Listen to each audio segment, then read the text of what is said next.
I don't know what's wrong. Maybe because I've scheduled this live stream for too long and I didn't go ahead with the live stream. Maybe that is why. Well, everyone, welcome back to the channel. This is Banigo TV.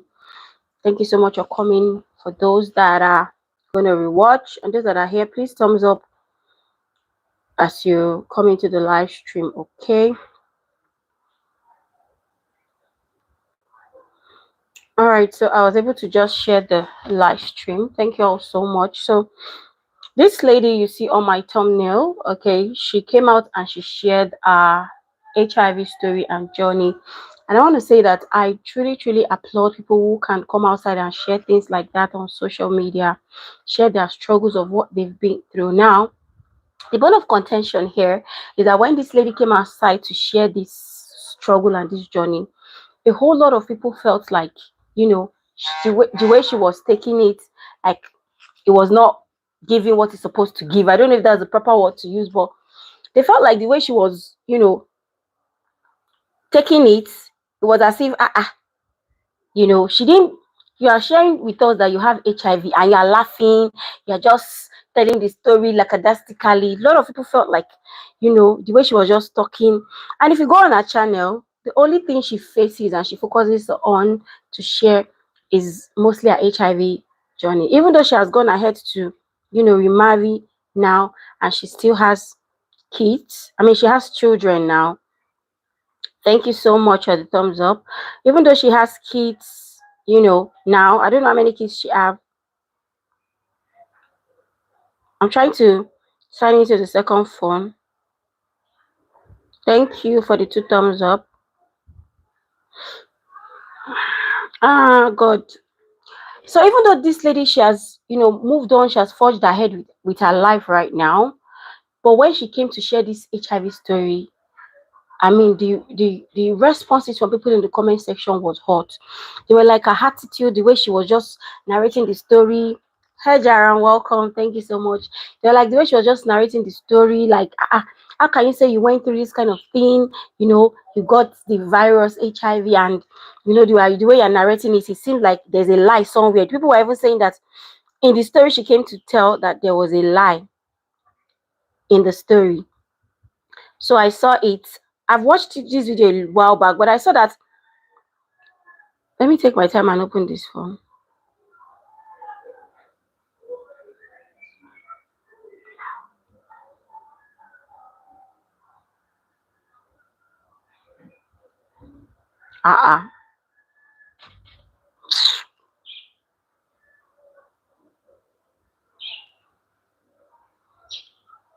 Thank you, everyone. Please thumbs up as you come in. So I'm going to be playing the video and we're going to be listening and we'll give our opinion on what we think. This video is in a public eye. It's not a private part video. It's not something I went to dig out from anywhere. This video is already on social media, okay? And the creators, let me go to our channel. So many people want... my network is still uploading. I wanted to mention the creator's name, so I'll give credit to her, but I might still do it in my description later on. But let's just dive into the gist because I don't want this to dilly-dally for too long. I know how I actually got HIV, and I understand the curiosity. It's been about 24 hours since the woman that raised me, the girl that I've loved the most, my grandmother, passed away. My grandmother and I were, hold on, the relationship that I personally had with my grandmother was strained. I'm just going to forward it a bit. By pain and trying to forward it to where she started conversing about her life. Right here, she's just talking about the loss. I don't know why the network is so crappy today. I can't even see her name right now. I don't know why. I don't know why. Why? Okay, the creator's name is Bianca. So shout out to this creator, Bianca, for being vulnerable enough to share her story on social media. But when she shared this story, lots of people just felt like, there's something off with this story, girl. It's either you're lying, So that you're lying or you're keeping some things off. Because how can you come and tell your story like this? The woman who raised me and the woman that I love. And let's take it out of there. We don't want to see a woman crying. We don't want to see our fellow woman who ain't head correct. They cry. Get so. The comment section was savage to her. Like, people were like, you they lie. You were lying. This cannot be true. Some of the things you're saying here is a big fat lie. Like, What? they didn't hold back at all. Hi, Kimmy. Welcome. Actually happened to me on the night of March 12th. Let's actually back up a little bit. The day before I was supposed to go on a date, I wanted to get tested first. I don't know why. Guys, I'm sorry. I'm so sorry. My network is, I don't know. Nigeria is well. I won't get into that. So I went to the clinic and took my date was like that he couldn't do it because he wanted to have like an earlier dinner, an earlier night. So for us to just reschedule for the next day. And I said, okay. And I was also like an hour and a half late to dinner the next day anyway. We rescheduled for Tuesday. And that's how I just knew it was fate, it was destiny, it was something that was meant to happen. It was God's will. Because had I gone out to dinner that night, I wouldn't have met him. But who knows what would have happened. We go to dinner. At this point, I'm really trying not to drink. I explained to him that I'm not drinking any hard liquor, but I'm down to have wine. I've never really had wine before. I only did like tequila and Hennessy. And so I didn't realize that wine could get you as messed up, if not more. He got me a bottle of the finest wine that they had at Nobu. A bottle. I'm sorry, guys. I didn't recognize the red flags. Trust me, I didn't. I thought he was just being generous. I guess everything is going okay. At this point, I'm still pretty violent when I get drunk. I wasn't a happy drunk for a very long time, especially towards men. My anger was always geared towards men, for the most part. As we're leaving the restaurant, I'm already in and out of consciousness, so I'm not sure what's actually happening or how far I walk to get to the hotel. I do know that there's a bar downstairs. Thank you, everyone. And like in the lobby, and I get like a drink at the lobby as well, maybe two. It's embarrassing. And I'm not even gonna get into it. It's in my other video, but I had started working out and I started taking pre-workout, and it was not sitting well. I'm like very lactose intolerant. If you know, you know. It just doesn't sit well. And he got mad. And so he kicks me out of the room. He's like, I can't deal with this. Like, this is not what I signed up for. He kicks me out of the hotel room and doesn't get me an Uber. I don't know if I even let him get me an Uber. Like, I really don't know. But how do you go on a first date with a man? This is not to even judge or anything, but we're analyzing the video.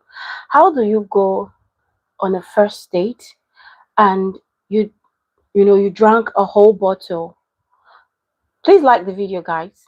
Kimmy says he might have put something in her drink. But I mean, if he put something, why didn't he take advantage of her? He then pushed her out, and sent her out without a ride or anything. Now, wow, I want to backtrack a bit, guys, because I'm not understanding something. Especially towards men. My anger was always geared towards men, for the most part. As we're leaving the restaurant, I'm already in and out of consciousness, so I'm not sure what's actually happening or how far I walk to get to the hotel. I do know that there's a bar downstairs and like in the lobby, and I get like a drink at the lobby as well, maybe two.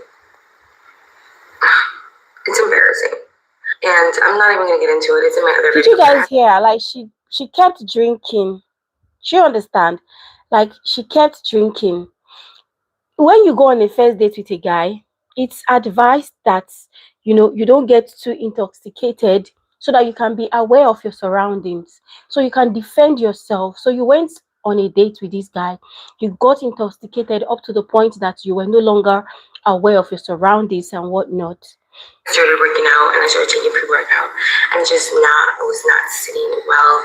I'm like very lactose intolerant. If you know, you know. It just did not sit well. And he got mad. Okay, so the guy then got mad because she got drunk. Make it make sense. Like he got mad because she got drunk. Like if I don't know, Sha, but let's keep listening. And so he kicks me out of the room. He kicks her out. Like, I can't deal with this. Like, this is not what I signed up for. He kicks me out of the hotel room and doesn't get me an Uber. I don't know if I even let him get me an Uber. Like, I really don't know. But it doesn't matter if I let him or not. He should have done it. Gotten me a cab, made sure that I got in it. I was very inebriated. I had no idea where I was. I began to walk, I guess. And I'm not sure how far I walk. I don't know what happens. But I do know that I'm being followed. Like I said, I am very violent when it comes to men, especially when I'm drunk. Apparently I was being recorded. And I say apparently because like I remember a little bit of that, but not the whole thing. This guy crosses the street and he has like a phone in my face, and I guess he's trying to like really catch me like out here, like slipping. I push his phone off, like he's holding it like this, and I like push it down and it falls. So he curses me out a little bit, and then he gets it back up, he puts it in my face, and then I spit on him. And then but if she was so drunk, well, and she realized all these details, I don't know. Like she didn't remember if a Uber was booked for her, but she was so drunk and she remembers spitting on the guy, pushing down his phone. Oh well. He punched me in the face. So at that point, the guy punched her. I'm on the floor, knocked out. Like he knocked me out cold. The next thing I know, or the next thing I can remember, someone is picking me up. And at this point, there's a group of people. But someone is picking me up. And he's like, yo, are you okay? Are you good? I just remember his voice. I don't remember much of anything else, but it was Angel. That's not really his name, but that's what he introduced himself as. He picks me up from the ground, and he's like, I'm like stumbling on my steps. He hands me my purse, I guess. I don't know. I really don't remember that part of it. Like I said, he's with his friends. I later find out that these are not his friends. For the most part, these are just people that he does he used to do a podcast with. And by the way, the reason that I know that I was being filmed is because the guy who filmed me, once King Face passed away, and I started sharing my story on Instagram. King Face is the person who infected her with the virus. Okay, that is the person's name, and according to her now, he has passed away. He DM'd me and threatened to share this video if I didn't do an interview with him. It's crazy. At this point, we're like, how do we get this girl home? The best thing would have been to call me an Uber or a Lyft. Right. But I don't know if they wanted to spend money on me or if they were broke. I'm not sure. It didn't feel like I was worth spending $1 on or $50 on them. Please, guys, I wish I could show you guys her face. As she's filming this video, she's smirking, she's laughing, and that is where the controversy came in this video, because people are like, why are you smirking? Why are you laughing? I mean, are you telling a true story? Like, because of the way she was smirking and, you know, laughing. So they decided that they were going to be the ones to take me home, or he decided that he was going to be the one to take me home. And I say that he was the one that decided to take me home because while we were on our way home, like his friends were like suggesting to leave me on the side of the road. And King Face was like, nah. Every single time he would ask me for my address, I would be like, suck my... I remember that. And I was like, not a big deal. Like, what was wrong with me? Like, what the heck? What was wrong with me? I guess he drops off everyone I need to drop off. And then I'm in the car with him. I don't know what happened in the car. But I do know that he doesn't take me home. He didn't have a home to take me to anyway. We go to his place. And when I tell you that when we're entering his place, because you had to go through like, it was like a side door. Let me wait before I go further. Now, this young lady went on a date with a guy. drank a full bottle of wine and still took some other shots. And then, you know, the guy was so irritated with her that, oh, you're drunk. I mean, I can't do anything with you. And then he pushed her out. Another guy comes along the way, videoing her, and whatnot, videoing her, filming her, and then punches her in the face. She's laying flat on the street. And then this group of guys came in and, they picked her up in a car. And then this guy that she does not know from anywhere picks her up in his car, takes her to his place. I don't want to be a preacher or anything here, but we know, and it is being said, if you're going to go on a date with anybody, number one, your friends should know where you are. Your people should know where you are, so that when they are not seeing you, they can know what to do. That's one. Two, you shouldn't get intoxicated up to the point whereby, you're not aware of your surroundings. You don't know what's going on in your surroundings. It means people can take advantage of you, and that's what happened to her. Because it wasn't even a date that did anything to her. It was this strange guy named Kingface, who she does not know. She doesn't know anything about him, who suddenly, drove her in his car and took her to his place. She doesn't know him before. She's not laughing because she's happy. It's the cigarettes. Have you seen the video, Jaron? Have you seen it? You know the story.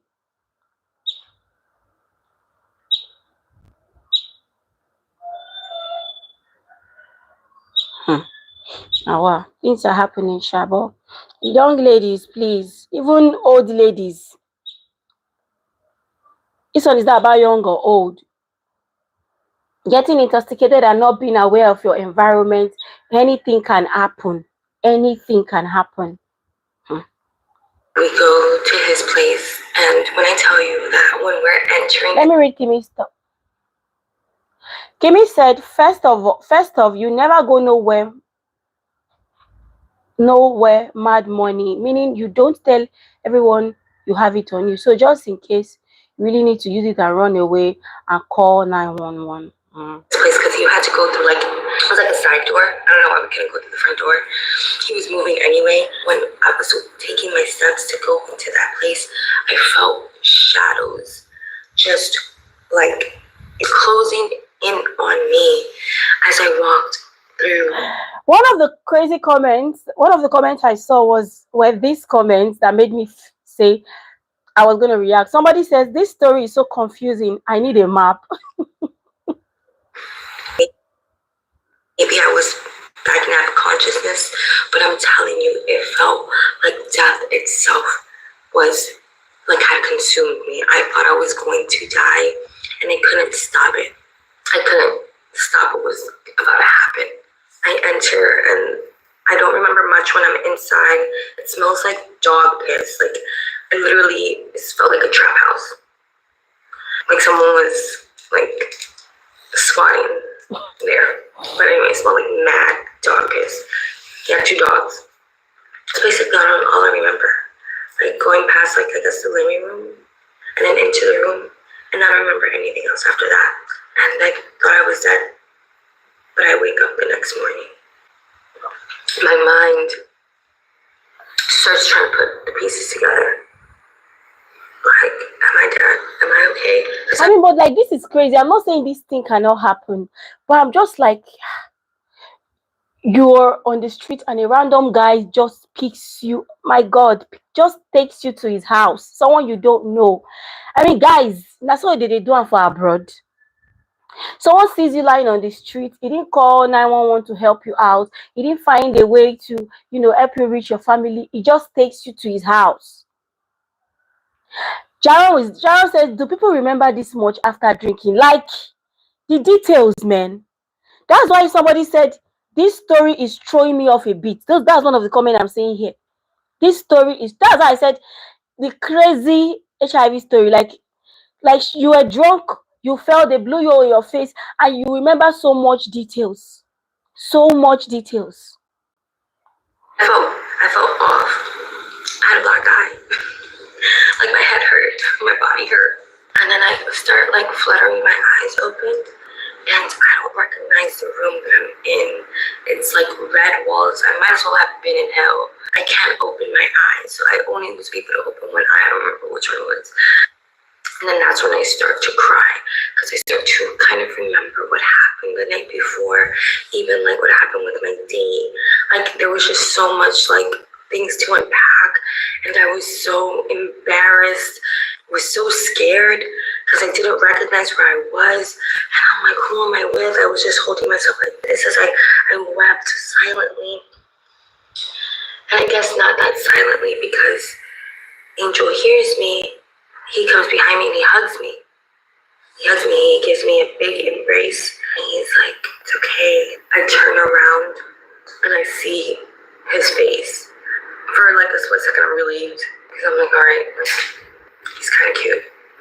I just go into his arms and I just start weeping. I'm not judging again. This guy brings you into his house. You don't know him before. It wasn't your date. You were not planning to go on a date with him. Someone picks you in his house, and then you wake up, and then you're trying to remember everything that happened. And then, someone comes and wrap their hands around you. I mean, the first thing you should do is shudder with shock and surprise. And then he comes to your face, or you turn and look at him and you see that he's cute, and then you suddenly feel a relief that, oh well, at least he's cute. I mean, I know I don't know so much, but that is, are you guys hearing? And then suddenly you feel, oh, this guy is cute. And he's like, you could have died. He's like, you really could have died. That's the guy talking now. Things could have ended up so much worse for you. He says, like, imagine if I wasn't there. Something worse could have happened to you. Thank goodness I was there.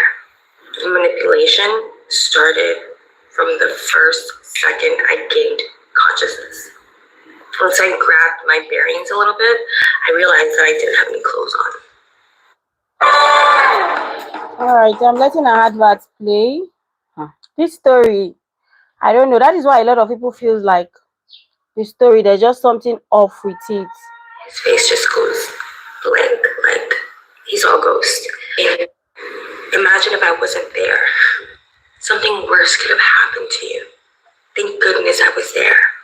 The manipulation started from the first second I gained consciousness. Once I grabbed my bearings a little bit, I realized that I didn't have any clothes on. And I'm like, did we have sex? And then his face just goes blank, like he's all ghost. And he was like, no, we didn't have sex. And I'm just like, okay, like you don't have to lie to me. Like, fine, I realized that we had sex. I'm not wearing any clothes, and neither are you. Did you use protection with me? I need to know if you use protection, because I just got tested yesterday. And then he's like, well, of course we use protection. And I should have known then that he was a liar, because like he first said that we hadn't had sex, and then he said that we did, and with a condom. I should have known. He was moving that day, and he decided for me to like spend the day with him. Like, I could have gone home, I guess. I was scared to go home too. Like, how do you spend a day with a stranger? I mean, girls can be crazy, let me not talk. Girls can be crazy, but like, you spend a day with a stranger who you didn't intend to go see, and then he picked you up to his home, and then you realize that something sexually happened between both of you, and then your next point of action shouldn't be you trying to rush off to your home, and he says you should spend the day, and you went ahead to spend the day. What do I know? Like, just to see my parents, I want to see my mom, and then to have to explain to her what happened to me. Not something that I was like super excited to do right away. And to see my grandmother as well, because I knew she was gonna have 1,000 questions. He tells me that he'll drop me off at home like a little bit later for me to just run a few errands with him, and then he'll drop me off. The few errands was literally the entire day. I spent the entire day with him.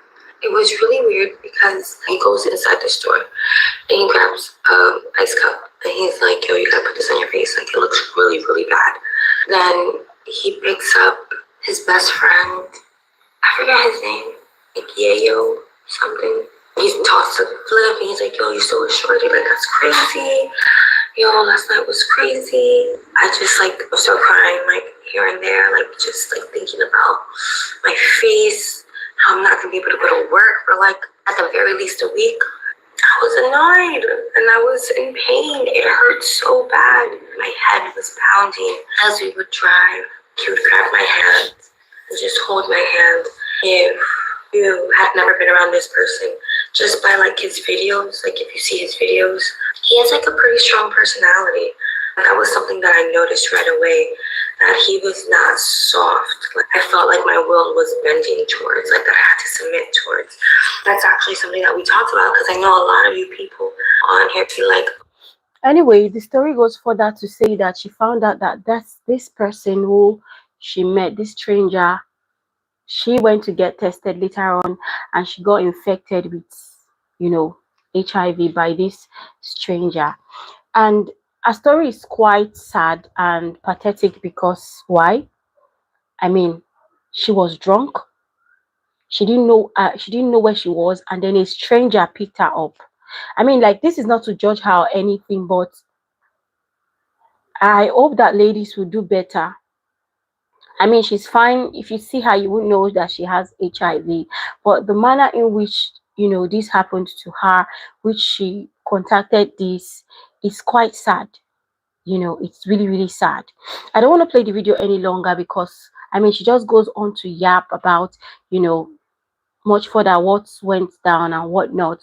But a lot of people were confused about the video, like, oh, how come, like, how do you go on a date, your friends are not aware, you don't have a backup plan in which you'd use in protecting yourself, and how do you go on a date and you get intoxicated so much up to the point that your date pushes you away, and then some random guy, like the coincidence or the incident that happened in that one day is mind-boggling. But she's thriving and surviving, and I felt like this was a story that I could share here so that we all learn. Okay, like if she had held her, like watched her alcohol, this probably would have not happened to her.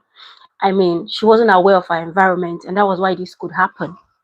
But anyway, guys, this is it. I don't want this video to be too long. Thank you all so much for watching. As women, we should do better, um and protect ourselves in any way you can protect yourself. Don't leave yourself unguided. Don't leave yourself, don't be so trusting of men. Don't be so trusting, especially when you're going on the first date with this person. Just as someone said earlier in the comment section, that probably the guy put something in her drink. It's possible that the person drugged her. If she had her phone on her, she should try taking pictures of the area which she was in. I mean, she was so drunk, Kimi. How was she going to take pictures? She was so drunk up to the point where she didn't even, I mean, she drank so much. If she had held her alcohol, then it would be understandable. Do you understand? It would be understandable. But she was so drunk. So how would she have, you know, held her phone and, whatever? There was no way she would have done that. But anyway, guys, thank you so much for watching this video, and I'm going to see you again in another one. Thank you so much. Please, for those that are going to rewatch, please give the video a big thumbs up and leave your thoughts in the comment section about what you think about this story. I probably would leave the creator's name in the description box so that people can go check her out if they're interested. Thank you guys so much, and I'll see you in another one. Bye.